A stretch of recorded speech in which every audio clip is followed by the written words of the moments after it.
It takes someone who is passionate to do this. I'm a homeschooling mom and the founder of the amazing Cuddle blog, Mrs. Tomilola, right? Yes. Fantastic. Welcome to Kids Corner and thank you for being here. Good morning. Good morning. Thank you for having me. Fantastic. Okay, so now let's start very simple. For someone who is hearing this for the first time, or maybe I've heard it but never have paid any interest to what it means, what exactly is homeschooling? So, homeschooling is you taking charge of your child's education beyond just maybe because you have the idea that homeschooling means that you're just teaching them at home. But it is a whole conversation of you taking charge of your child's education. So, even if your child goes to school, you're also homeschooling. Okay. Yeah. Okay. I like that. I mean, after all, charity begins at home, right? Yeah. So there's firsthand your home education. And Yeah. even if the school would do what they need to do, they still need to get, lessons from the home. From the first role model. I always say it's not a pressure to parents, but it's just the truth. The first mentors that a child would have, the first set of mentors, the first set of people that they look up to, an example is you as a parent or the adult who is in the house, basically. Now let's talk about the learning process. How do homeschoolers learn subjects like mathematics, science, and arts? Is it structured or more flexible? So the beauty about home education or homeschooling is that every family can, decide how they want to go about the learning for their children. Okay. So some families do it more structured and some are very, very flexible. So it's now up to you. Like I said, it is you taking charge of your child's education based off of you as a person, your values, where you see your children in the future, where you think they should be or how you think that they should grow up, and now curating their education to match that reality or that vision. Okay, so this is a bit personal, right? Okay. Why did you decide to homeschool your children? I decided to homeschool my children. I didn't decide initially. Okay. Yeah, because I was just going to like the grain of how I knew things were supposed to be. You take them to school. Yes, take them to get to a certain age, just take them to school and all of that. So I was going in that, line until, when it was time for me to take my son to school.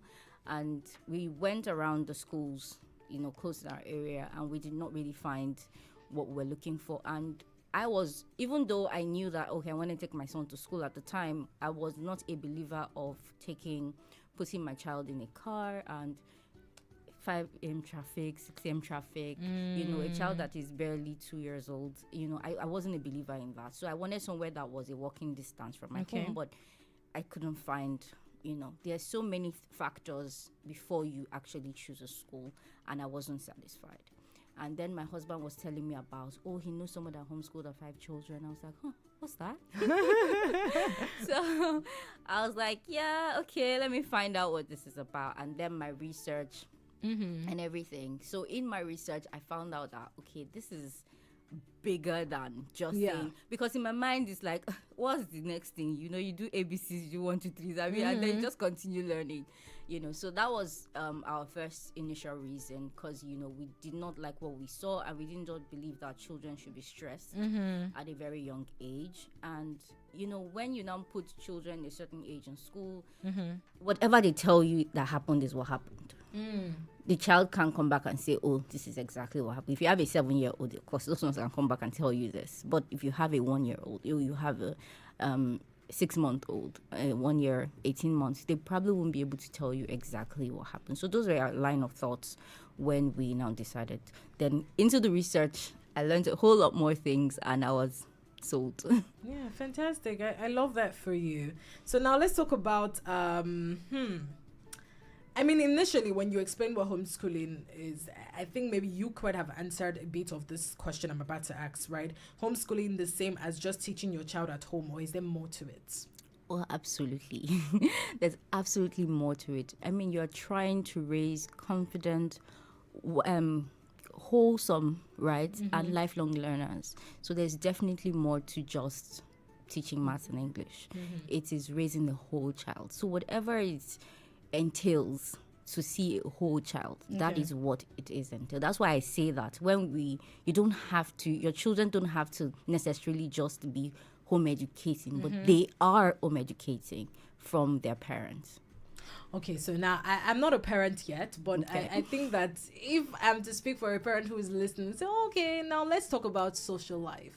How do these kids make friends or go on school trips or, excursions that other students would do? So let's find the balance. So how does that come in? I always love that question. I always love that question because the answers are right in front of us, Okay. right? Because we just believe, again, that thing that's just ingrained in us that this is how things are supposed to be done. But if we pause for a little minute and see that it doesn't have to necessarily just go that linear way. Your children make friends in church. We'll suddenly just discount that when it comes to education. Your children make friends where they live. They have neighborhood friends. They have friends of your friends, right? So we cannot discount that as those people are not people, but only just people they meet in school. Yeah, so we have to open our minds to see that, our children make friends everywhere. And excursions, my own question back is like, how many schools still go on excursions today, right? But you as a parent, if you are curating your children's experiences, you can actually walk into anywhere and say, please, I want to bring my children here to see what you're doing, because that's what I do, right? So I literally go anywhere. And usually because it's just me and my two kids, they are always very open. People are always very open and people are very generous. So sometimes walking past somewhere and see that, oh, this place we like to visit, and I'll just go. It's just for the children to see. And I kid you not, there's nobody that's ever told me no. Like nobody. And we also create experiences for other children as well. So I just started creating experiences for other children, for children that even go to schools as well, because you can create these things. We need to take our minds away from, oh, this is how it's supposed to be, and this is how we want it to be. So if you want it, then you go for it. Beautiful. If you want it, you go for it. Fantastic. I mean, well put, honestly. And I think just even what really strikes me in everything that you say is we need to take our mindset from just the like where we're focused. Yes. This is a routine, this is how it is, this is how it should be done. Yes. You can really create things for yourself.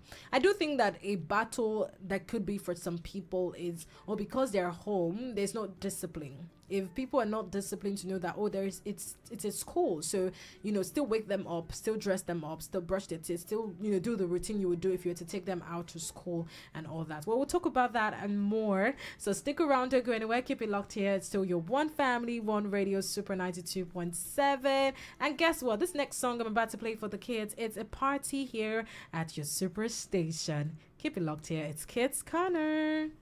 Good company.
All right, we're back. Just a quick break so the kids can shake their body and know that, yeah, okay, my show is still on, right?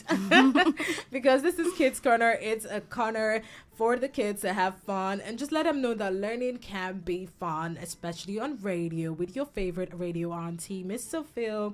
And of course, I have a lovely guest, kids, and I'm sure you've been having fun.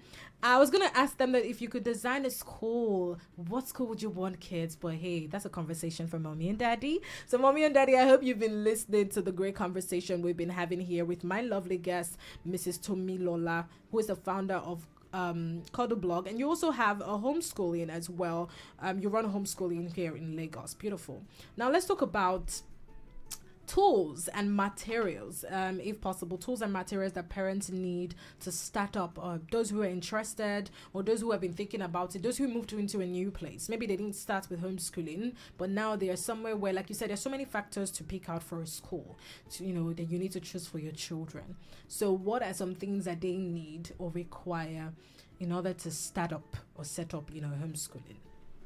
Okay, so if you want to start homeschooling, the first thing you need, amazingly, might not necessarily like be a tool, but like you knowing that this is a decision that you want to go for, and understanding what your values are. Like I said, it's different for each family, and what your values are very, very important. What you value will inform if you are going to go the structured way or if you're going to be more flexible, right? Like you said, some people, you were talking about, they have to be disciplined, wake up at a certain time. And some people don't do that in their homes. Some people leave the child to wake up themselves, right? Because that's what is most important to them, right? So what is most important to you, you need to first articulate it before you start on your child's education. And I really do advise every parent to do this. It's not even if you're, like I said, every parent is home educating, right? So you have to understand what values are important to you, and then your vision for your children. What's the vision that you see for your children? Because it will also inform, if you're taking your children to school, it will also inform the school that you take them to, because if the vision you have for your child does not align with the school or what you are doing, then you really know that that's really not the vision, right? So those are the things that because all these other tools will now come in later. Once you have grounded yourself in the values you want to give to your children, your own values, what are the non-negotiables, right? And then the vision for your children. It's very, very, very important. Then we can now talk into what method do you want to use, because there are many methods to education. We might just know one, right? Because that's all. Well, maybe two, because I know Montessori is popular in Nigeria, but they are very different approaches to education. Then we can now start talking about, what approach do you want to now take that matches your vision? But firstly, you have to ensure that you define your values and define the vision that you want for your children. Beautiful. So now let's say I've defined the vision. I have defined my values. Is there not a difficulty with parents who cannot teach difficult subjects like algebra, chemistry, maths? That's not their strength. So how do they? Yeah. How do So they help? yes, it's not an isolated journey, right? So you can always get help. You definitely can. Like I said, you are in charge. It's just like you are a CEO of your child's education. And then you can decide that I want to bring a math teacher to help my child if I don't know how to do it, or if I want to go a more structured way, or however it is. I need somebody that will come and take the children in math, come and take the children in English. No, I know someone that runs a homeschool like that. So she's like a CEO. She employs all of the teachers. They report to her, give her the children's progress and everything. If you want to run it like that, absolutely. I mean, freedom. You're in charge. You are in charge. You're in charge. So let's talk about the biggest benefits of homeschooling. What has it been for you so far on this journey? Oh, for me? Yes. For me is I get to be in charge. Not in a controlling way, right? Not in a mama bear kind of way, but the fact that I get to dictate what my children learn, how they learn. No, I don't dictate how they learn, but I align with how they learn. And giving my children the gift of personalized education, for me, is very, very big. I am super excited for that part, and the bond that we have and the bond that we share. priceless. Aw, that's so sweet. Okay, so just for balance as well, let's talk about the biggest challenges that you have faced homeschooling, or even heard from other people as well, other people's experiences. Yeah. So what are the biggest challenge? The challenges of home education is mostly on the primary caregiver, because you can get burnt out so quickly because you are literally in charge, right?